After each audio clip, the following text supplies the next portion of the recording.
डर निर्बलता की निशानी है। देश की स्त्रियां विद्या बुद्धि अर्जित करें, मैं यह हृदय से चाहता हूं, लेकिन पवित्रता की बलि देकर यदि यह करना पड़े तो कदापि नहीं। खड़े हो जाओ, हिम्मतवान बनो, ताकतवर बन जाओ, सब जवाबदारियां अपने सर पर ओढ़ लो और समझो कि अपने नसीब के रचयिता आप खुद हो। जिंदगी बहुत छोटी है, दुनिया में किसी भी चीज का घमंड अस्थायी है, पर जीवन केवल वही जी रहा है जो दूसरों के लिए जी रहा है। बाकी सभी जीवित से अधिक मृत हैं। जिस शिक्षा से हम अपना जीवन निर्माण कर सके, मनुष्य बन सके, चरित्र गठन कर सके और विचारों का सामंजस्य कर सके, वही वास्तव में शिक्षा कहलाने योग्य है।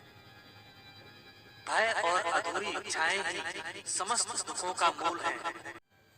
लगातार पवित्र विचार करते रहें। बुरे संस्कारों को दबाने के लिए एकमात्र समाधान यही है। वेदांत कोई पाप नहीं जानता, वो केवल त्रुटि जानता है। और वेदांत कहता है कि सबसे बड़ी त्रुटि यह कहना है कि तुम कमजोर हो, तुम पापी हो, तुम एक तुच्छ प्राणी हो और तुम्हारे पास कोई शक्ति नहीं है और तुम ये वो नहीं कर सकते। दिल और दिमाग के टकराव में दिल की सुनो। सबसे बड़ा धर्म है अपने स्वभाव के प्रति सच्चे होना, स्वयं पर विश्वास करो।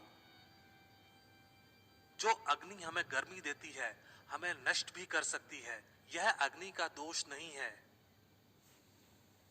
जो स्वयं में बहुत सी कमियों के बावजूद अगर मैं स्वयं से प्रेम कर सकता हूं, तो दूसरों में थोड़ी बहुत कमियों की वजह से उनसे घृणा कैसे कर सकता हूं।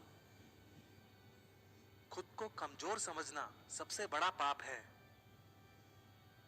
जीवन का रहस्य भोग में नहीं, अनुभव के द्वारा शिक्षा प्राप्ति में है। धन्य है वो लोग जिनके शरीर दूसरों की सेवा करने में नष्ट हो जाते हैं। किसी मकसद के लिए खड़े हों तो एक पेड़ की तरह, गिरो तो एक बीज की तरह, ताकि दोबारा उगकर उसी मकसद के लिए जंग कर सको। श्री रामकृष्ण कहा करते थे, जब तक मैं जीवित हूं तब तक मैं सीखता रहूंगा। वह व्यक्ति या समाज जिसके पास सीखने को कुछ नहीं है, वह पहले ही मौत के जबड़े में है। पवित्रता, धैर्य तथा प्रयत्न के द्वारा सारी बाधाएं दूर हो जाती हैं।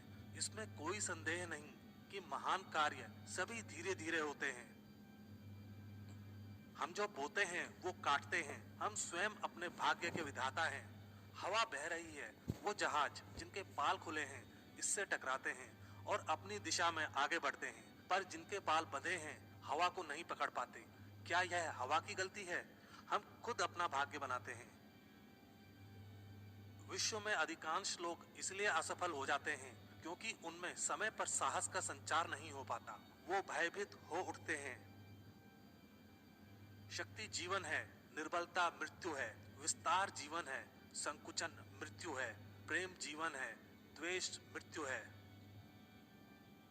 सुख और दुख सिक्के के दो पहलू हैं। सुख जब मनुष्य के पास आता है तो दुख का मुकुट पहनकर आता है।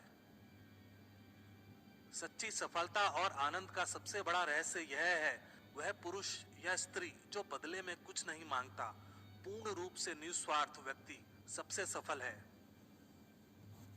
प्रेम विस्तार है, स्वार्थ संकुचन है। इसलिए प्रेम जीवन का सिद्धांत है। वह जो प्रेम करता है जीता है, वह जो स्वार्थी है मर रहा है। इसलिए प्रेम के लिए प्रेम करो, क्योंकि जीने का यही एकमात्र सिद्धांत है। वैसे ही जैसे कि तुम जीने के लिए सांस लेते हो,